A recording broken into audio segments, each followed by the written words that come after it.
Happening now, local state representatives calling for Governor Cuomo to resign, plus the latest effort to reopen Jamestown's parks.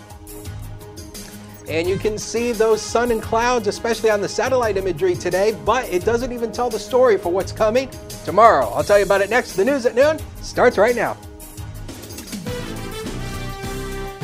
Live and on demand, this is WNY News Now. And thanks for joining us for WNY News Now. I'm Justin Gould. This just into our newsroom, those 60 and older can soon begin making COVID-19 vaccination appointments at pharmacies and state-run vaccination sites. Public-facing essential workers will also be included in the next phase of vaccine eligibility.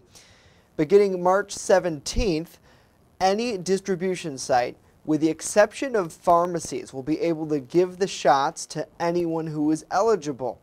Up until this point, county governments were tasked with vaccinating essential workers first.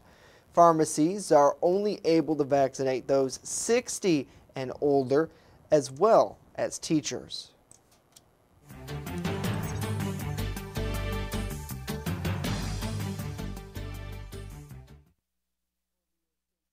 George Borrello says Governor Cuomo's style of leadership is causing problems not just in Albany, but statewide, and that is why the executive should resign.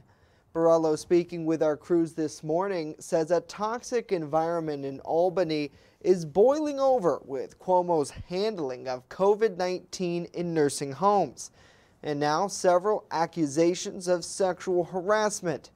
The senator says Cuomo should step aside not because of political pressure, but because it's the right thing to do, since the state is still battling health and economic impacts because of the pandemic. This is not just about the sexual harassment claims. Those are serious and those need to be investigated. But it's the buildup of the cover-up of nursing home deaths and the manipulation of the data, the intimidation and threats made to legislators. The governor even made calls as recently as Sunday night to legislators trying to influence them. And I'm actually dealing today with some legislative issues that seem to be created by his office. Cuomo pledging not to resign, even hinting that he would have to be impeached, something state lawmakers now considering. Republican lawmakers in the New York State Assembly announced yesterday they would introduce a resolution calling for the impeachment of Governor Cuomo. This says New York's Attorney General naming those who will investigate allegations into his behavior. Well, it's almost been a week since New York Governor Andrew Cuomo has made a public appearance, apologizing last Wednesday amid those sexual harassment allegations. Cuomo appeared in New York City yesterday, and he did not address those allegations. Instead, he was business as usual, calling on all New Yorkers to get vaccinated against COVID-19, especially minority groups. Despite high infection rates, Cuomo says communities of color are being vaccinated at levels below their population rates. There is a hesitancy problem in the black community. Now, they call it hesitancy. I don't like that word hesitancy because it's a baloney word, hesitancy. It's not hesitancy. Call it what it is. It's a lack of trust. It's a lack of trust. The black community is saying, I don't trust the system that says it is safe. The black community is saying, too many times we've been told to trust the system, and the trust was broken. Cuomo also announced 10 new vaccination sites are opening soon in New York. Well, if you've been vaccinated, listen up. There are finally some guidelines about what you should and shouldn't do now that you've gotten your shot. You can skip your mask in certain low-risk situations, but the CDC still wants you to stay home, at least for now. As Britt Conway reports, that restriction is not going to fly with some critics. This is good news. It's science-based, it's sensible. You can hug your grandkids again. If you've been waiting to get a haircut or see the dentist, you can do that. When you've been fully vaccinated, that is. The Centers for Disease Control and Prevention offered new guidance on the matter. But one thing they're not pulling back on, travel. just as the spring break season begins. Every time that there's a surge in travel, we have a surge in cases. So the CDC is asking people to avoid non-essential travel.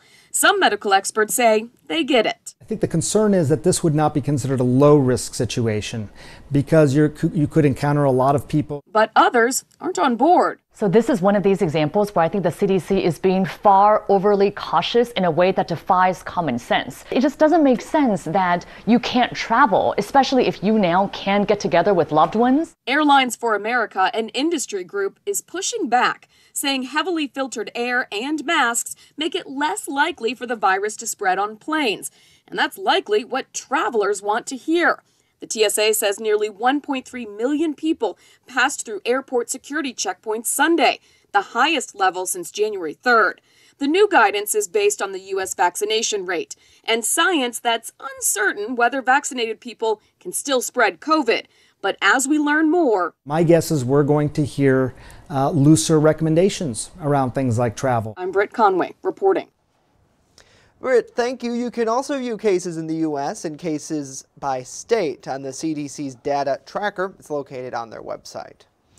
Well, bringing baseball back to Jamestown is among recreational activities that will soon make a comeback after an extended off-season due to the COVID-19 pandemic. Jamestown Mayor Eddie Sundquist addressed bringing back local sports during last night's City Council work session. The mayor will be working with the city's council to adjust this year's budget in order to hire proper staff to reopen parks safely. The staff, Sundquist says, will include several part-time workers in that previously eliminated recreational coordinator position.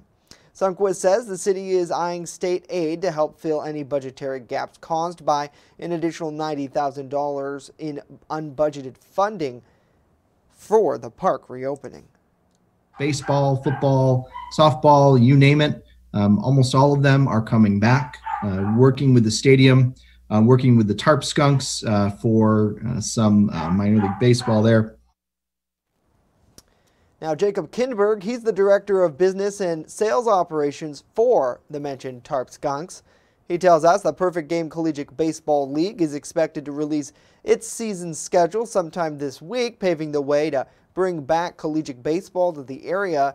Kindberg saying he's confident that fans will be able to visit Russell E. Dietrich Jr. Park this summer to see the games in person, with precautions like social distancing, utilizing assigned seatings to keep everybody safe. Now, tentatively, Kindberg says the first home game could take place Thursday, June 10th, with a festival honoring the 80th anniversary of the ballpark. Certainly exciting. Thanks for joining us for WNY News Now as we get a check of some local news headlines this hour. And we'd love to hear from you. Let us know what you think about these stories and more in the comments down below. Great to see Douglas. Good to see Scott, Jessica, Jeremy. Good afternoon to you. Great to see Pam, Jenny, Joseph, and Sean as well. Hopefully you all are having a good day. Well, now let's get a first check of our weather forecast. Chief Forecaster Dakota Hunter standing by with that. And Dakota, the big story today, I imagine, is that warm-up.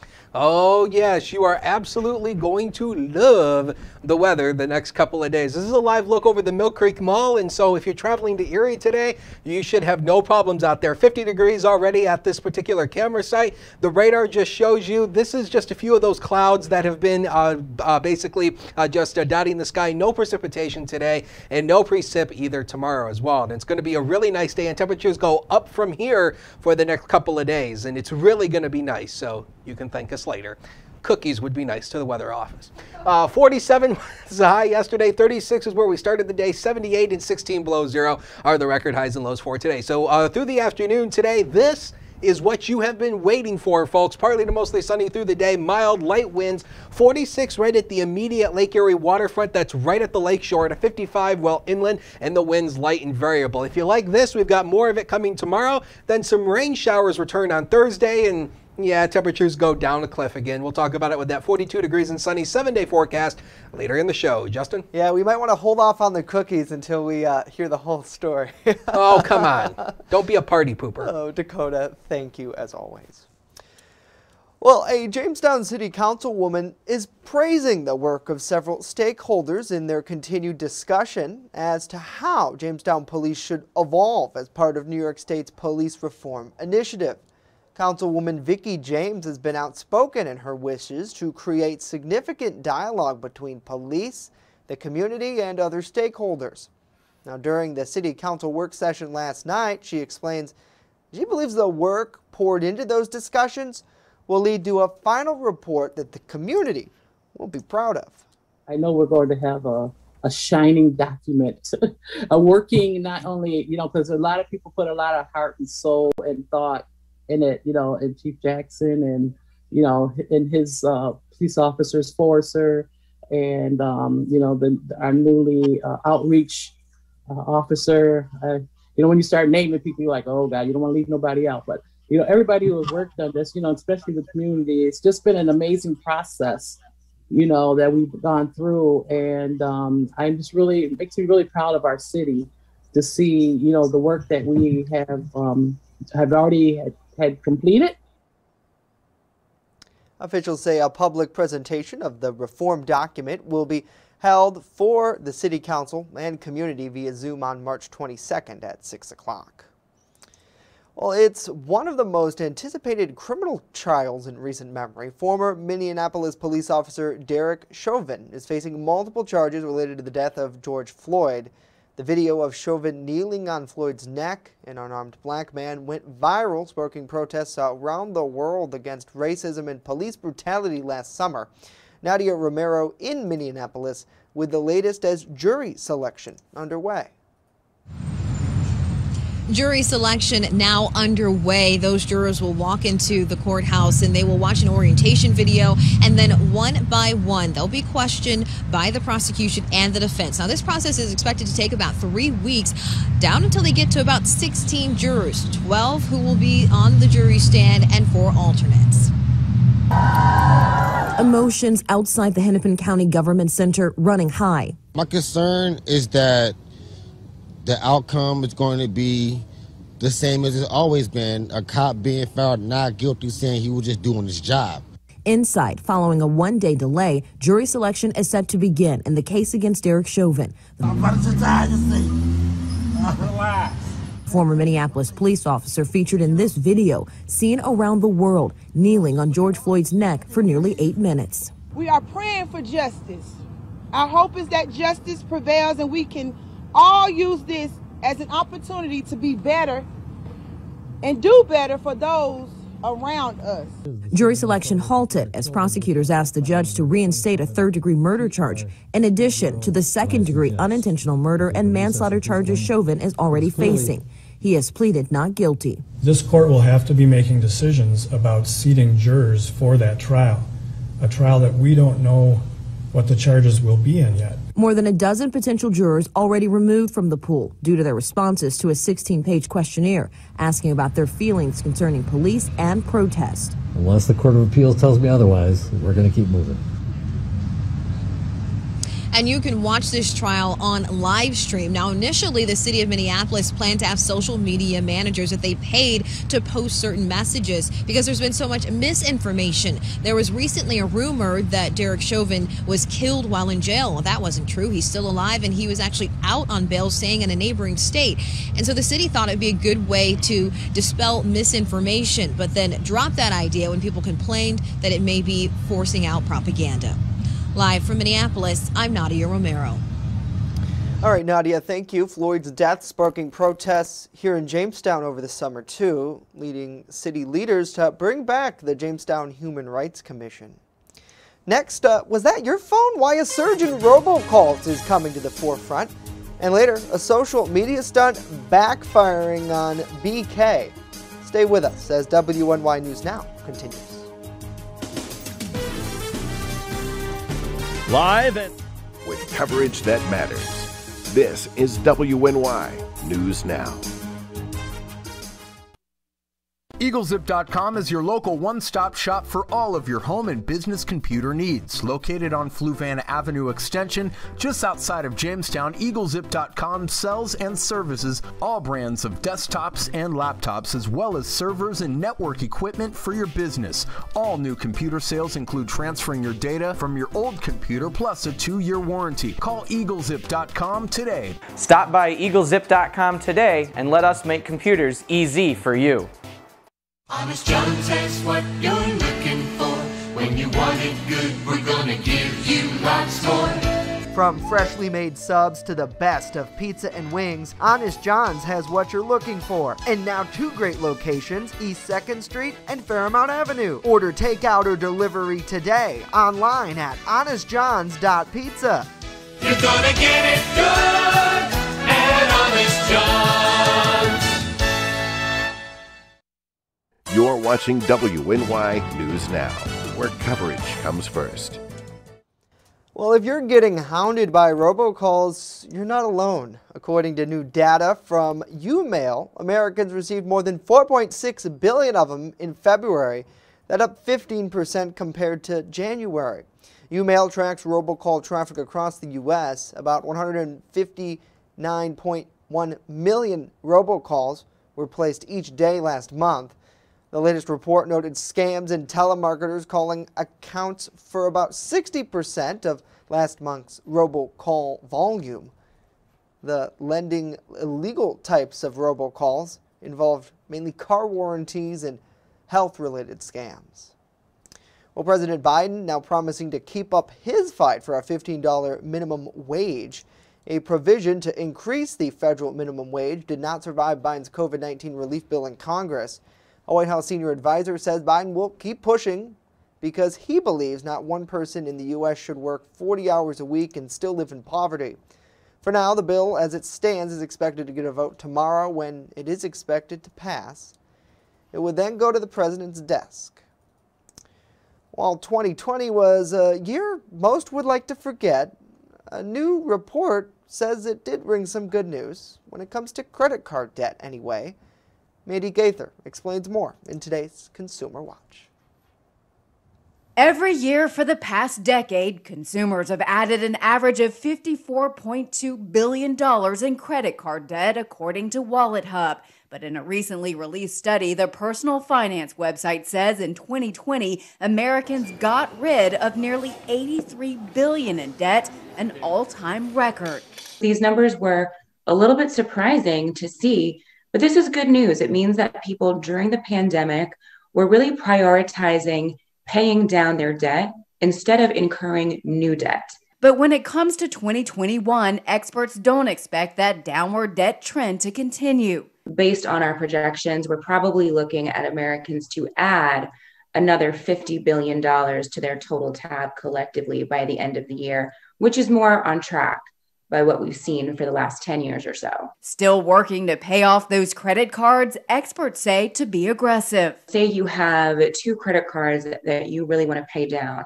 You want to put the most money on top of whatever it is that has either the highest interest rate, so maybe focus on paying off your most expensive debt first, or maybe the smallest balance, kind of looking at the snowball approach, where you're just paying off whatever you can so that you get one entire bill kind of out of your life. For Consumer Watch, I'm Mandy Gaither. Mandy, thank you. Wallet Hub says the average household credit card balance was more than $8,000 at the end of 2020. Well, happy birthday, Barbie, the iconic doll turning 62 today. The Barbie doll debuted at the American International Toy Fair in New York on March 9th, 1959. She got a boyfriend, Ken, of course, 2 years later. Barbie has enjoyed more than 150 careers in her life, everything from astronaut to presidential candidate. The beloved doll was inducted into the Toy Hall of Fame in 1998.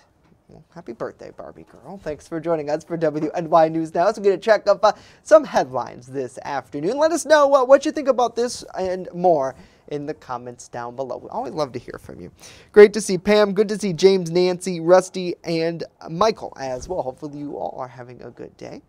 One big thing that's dominating the day today is the weather and the subsequent warm-up, which Dakota in about, let's see, I probably got maybe 11 more minutes until I'm free from this, and I'm going outside. I don't know about you. Yes, you should. It's going to be absolutely perfect. And I only have one comment about the Barbie and Ken story. Barbie can get a boyfriend, but I can't. Oh, it's all right. All right, let's go to the graphics. You'll find somebody. Let's go to the graphics. And I just got one thing to say about this. You can hit Dakota up on Tinder at Sugar Daddy 94. Yeah, right.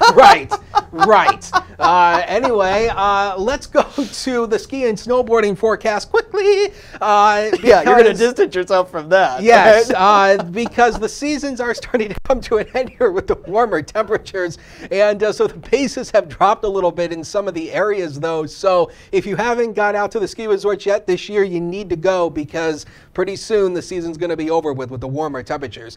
We have just a few of those high clouds showing up on the HD News Now cam. 45 as a noon hour. Man, it is nice out there with a northwest wind to 6. The wind is going to be variable through the day today, and the wind chill only a measly 42 degrees. Here's the temperatures around the region. 37 still in Mayville, 44 in Fredonia, 45 Dunkirk. Look at Harbor Creek right at the Lake Erie shoreline, 33. This will be the cooler spot today, right at the immediate waterfront. 47 in Erie and 47 in Randolph. Good afternoon to you. That temperature in Olean's not correct. And 42 over in Delavan. It's not 27 in Olean. If it's 27 in Olean, I'll give all of you who live in Olean a penny, but I guarantee you it's not. The cold front is actually came on through. High pressure has started to build in. So this is ultimately going to be in play for today and tomorrow. So FutureScan shows you that. You'll see a few of those high clouds showing up, and then watch tonight. Mainly clear skies tonight, so it'll be another night for stargazing. Tomorrow, partly to mostly sunny, and temperatures up a little bit more, and then clouds will start to filter back in as we go through the night on Wednesday. And then as a Clipper system actually moves our way, we'll actually see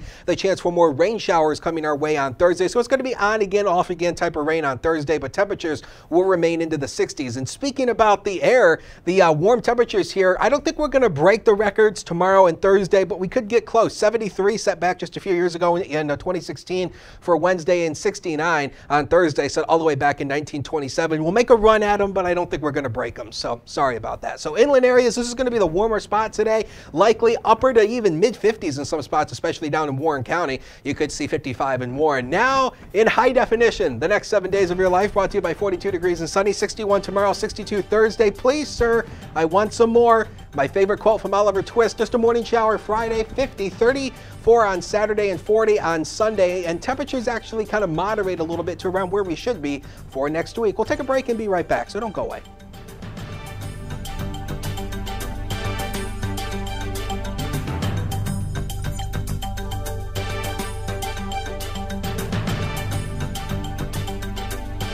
First Defense Weather is sponsored by 42 Degrees and Sunny, smoking deals on smoking accessories. Learn more at 42degreesandsunny.com. That's 42degreesandsunny.com. You're watching WNY News Now, your source for breaking news. Sorry about that. No, I've been staying at my dad's place because of everything. Where are we going? He's good. Yeah, I know, we keep missing each other. I've been working out of my dad's house, doing some reading. I should be working out more. I just feel like I'm drowning. Navigating these times can be tough, but while you care for your loved one, you also need to care for yourself. Go to aarp.org/caregiving for free mental health and self-help tips. It's not just what we say, it's what we do. Local first. It isn't just our slogan. It's our mindset every single day. So whether you're watching our daily live streams or staying up to date with reports on our website and mobile app, you'll always see the same attention to detail from reporters who passionately care about our community, who have one goal in mind: to always put the facts first. For me, it's more than just getting the forecast right. What I love the most about my job is that I come into work every day to help break down the weather, letting people know how this is going to impact their day. We take pride that First Defense Weather is the only local weather team in the Southern Tier. We don't just copy and paste our weather from outside sources. Every part of our forecast is handmade right here in-house, something our team really takes pride in. What matters to you matters to us. Every story, every day. WNY News Now, where coverage comes first. With coverage that matters, this is WNY News Now. And welcome back to WNY News Now. Finally here today, this one got everybody talking, Dakota. One fast food giant opens their mouth and metaphorically inserts their foot. As Jenny Mose reports, Burger King is being blasted by some for a tweet about women the franchise says was misunderstood. Burger King didn't just get grilled, it got char-broiled over a tweet meant to celebrate International Women's Day. Women belong in the kitchen, to which actress Chelsea Peretti replied, Burger King belongs in a trash can. Even a KFC account jumped in. The best time to delete this post was immediately after posting it. The second best time is now. But Burger King UK's initial tweet was meant to be ironic. Women belong in the kitchen was immediately followed by, if they want to, of course. Yet only 20% of chefs are women. We are on a mission to change the gender ratio in the restaurant industry. BK then announced a new scholarship program for female employees who want to pursue the culinary arts. It looks like Burger King decided to use the first tweet as bait, basically baiting misogyny. Critics turned Burger King's own slogans against it. Have it your way.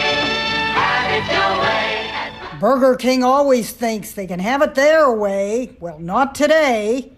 Comedian Sean Burke parodied BK executives coming up with a marketing strategy. Is there any chance this might be considered in bad taste? I don't think so. And after all, we are Burger King. The words taste and bad are probably already associated with us. But the taste for burgers was also stimulated.